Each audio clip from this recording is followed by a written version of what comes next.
Every time they think about you, they're gonna feel shitty. The people who are sitting alone are quite important. First impressions are, why is there a smile on your face? They compliment someone for their outfit, and the minute the person leaves, they're just like, oh my god, I hate that person's outfit. Hi guys, welcome back to my channel. I think today's video I'm a little bit proud of because it is going to be about a topic that I hold very close to my heart, which is how to make friends as an adult. Because honestly, Lord knows that it's very difficult to make friends after the age of 20-21, especially once you're done with school and university. It is so difficult to make friends, and I personally think it's probably because when you're done with school and university, you're done meeting people out of force. Like, you are literally thrown into the open world and asked to fend for yourself. So most of us try to go back to our school friends, or we try to go back to our university friends, which is fine, it's fair. But a lot of times, unfortunately, our school friends and our university friends are not around us when we start working. Like, personally, for me, my best friends are all in different countries and I do not live next to them, so it's very difficult for me to keep in touch with them. And it's only human for you to crave that kind of human connection now and again. And I remember initially when I first started working, I missed my school friends and my university friends the most because I felt like I didn't have that support around me, the support that I was craving.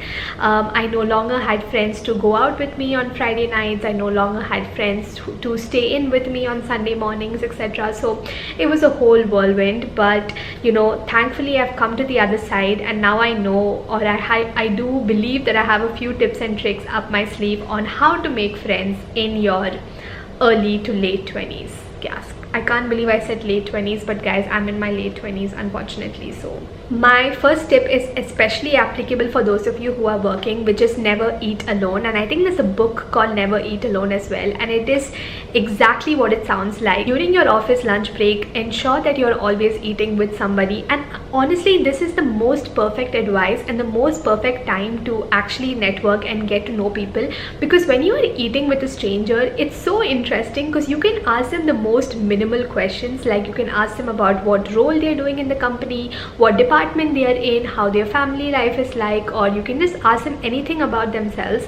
And then the minute the conversation gets awkward, you can just quickly continue your meal. So it's one of those things where it's okay if the conversation gets awkward, because ultimately you're there to eat your meal. So it's like a bulletproof plan. Like, there's no way this plan can fail, there's no way the situation can be awkward, because it's not like you guys intended to have a meaningful conversation. You guys are there to eat your meal, get up and leave. So I personally feel like I've made so many meaningful connections at work during my lunch break because I've just chosen to sit with someone interesting. And a lot of times the people who are sitting alone are quite important. So when you do sit with them, you kind of you are able to network better. And as soon as you're done with the meal, you can just get up and leave and say that you have a meeting in another 5 to 10 minutes and you have to go, and you'll catch them later. And they can't even take any offense because you're just there to eat a meal anyway. Tip number 2, don't miss out on opportunities to network with friends of friends. Okay, and I think this is one of my personal favorite tips, because every time I have a lovely group of friends, and every time I have met their friends, it's rare that I have not gotten along with their friends. Because think about it, okay, you have this lovely friend that you have made because of your own common interests, likes and dislikes. So naturally, their friend is most likely going to be someone you're going to be able to get along with as well, especially if that person is able to get along with your friend so well. So yeah, never miss an opportunity to network with friends of friends. My next tip would seem to be extremely simple, but I'm pretty sure it's difficult in execution, which is show up for people the way you would want them to show up for yourself. So when a random friend that you made invites you for a plan, say yes to plans more.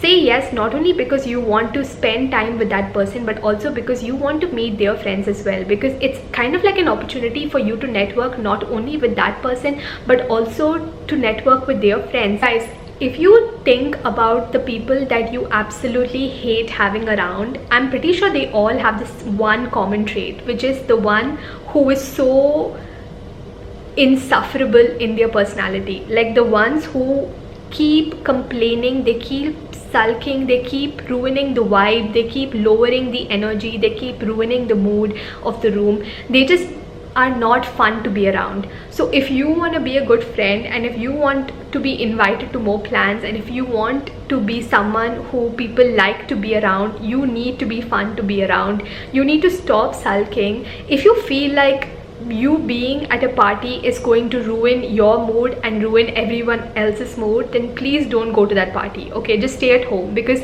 you would do yourself more of a service to stay at home and to stay away from people than to actually socially interact and ruin everyone else's energy. So yeah, be fun to be around. Stop sulking, stop complaining, be more optimistic, be chirpy, and always show your best side. Like if you feel like you're not in the mood to participate in a particular activity, then just don't do it. Do it next week. Like, don't show up just to ruin your image, because honestly, first impressions are everything. Okay, I want you guys to think about someone that you love.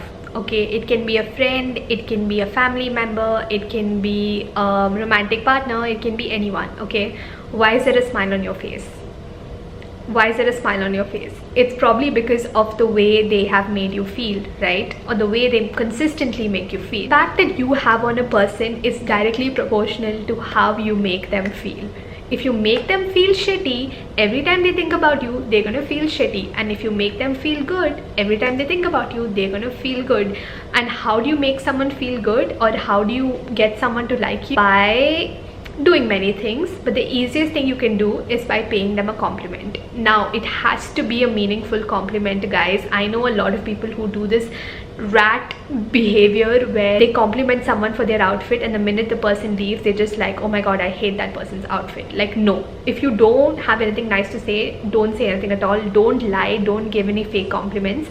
You don't even have to give, the thing about compliments is that you don't even have to give a compliment on their outward appearance. It can even be a compliment on their energy. It can even be a compliment on how hard they work, or how comfortable they make you feel, or how their mind works. It can be a compliment on their positive attitude towards life. It can be any kind of compliment, but the minute you pay them a compliment, they automatically feel so giddy inside, because again, they're just human. We all have ego. So the minute someone boosts our ego, we automatically feel giddy inside, and then they associate you with that compliment. They associate you with that feeling of giddiness and that feeling of joy that they got when you gave them that compliment. Another psychology trick that I saw someone on Instagram or TikTok, like a neuroscientist, talk about is, if you ask the person that you want to be friends with for a favor, and it has to be a small favor, like please don't ask some gigantic favor, but make it a very casual small favor. For example,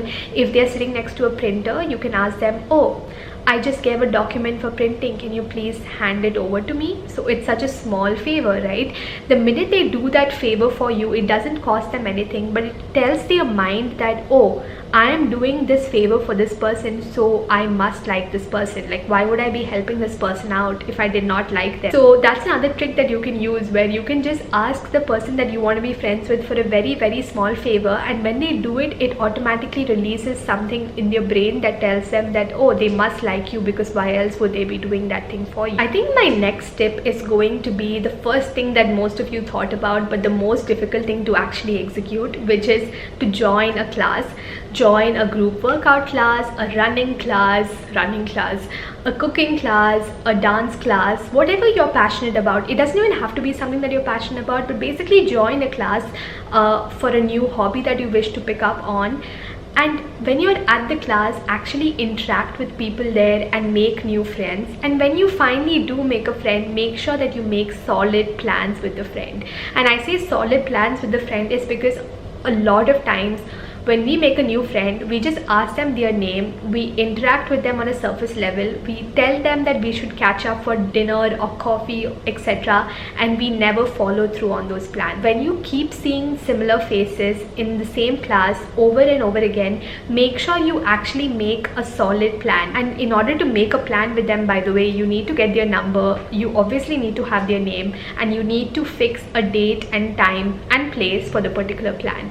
And trust me, the first time you actually schedule a friend date with this person, it may or may not be awkward, but once you do it and once you can gauge their vibe, it kind of becomes easier, and the more you do it, the more you like doing it, and the more friend dates you end up going to.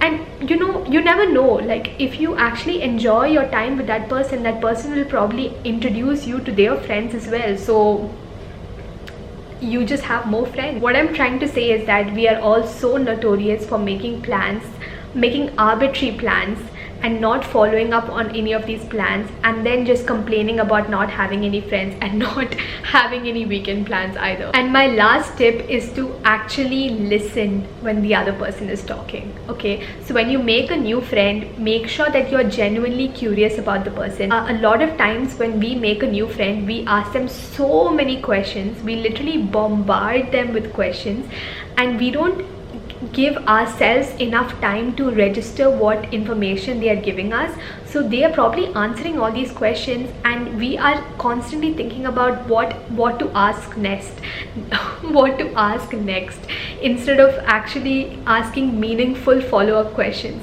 So when you do make a new friend, ensure that your conversations are meaningful, you're asking them the right questions. And trust me, the biggest ick is when the person has told you some information and you have forgotten it, and then you ask them the same question again. The number of times that has happened to me where I have told someone that I studied in this school, and 5 minutes later they have asked me the same question. Oh yeah, like where did you study? And I'm just like, I just told you.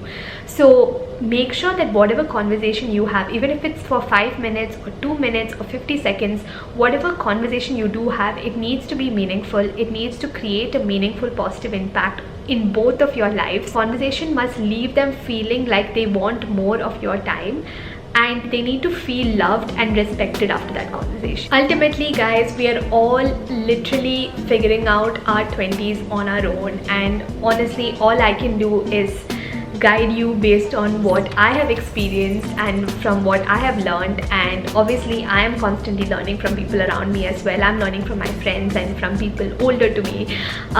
So we're all in this whirlwind together, and I don't think we'll ever figure this ish out but we can all try. So I hope my advice on how to make friends helped you guys, and do let me know in the comments below if you have some tips of your own. I'm sure it's going to be useful for a lot of people out there, including me. So yeah, thanks for watching.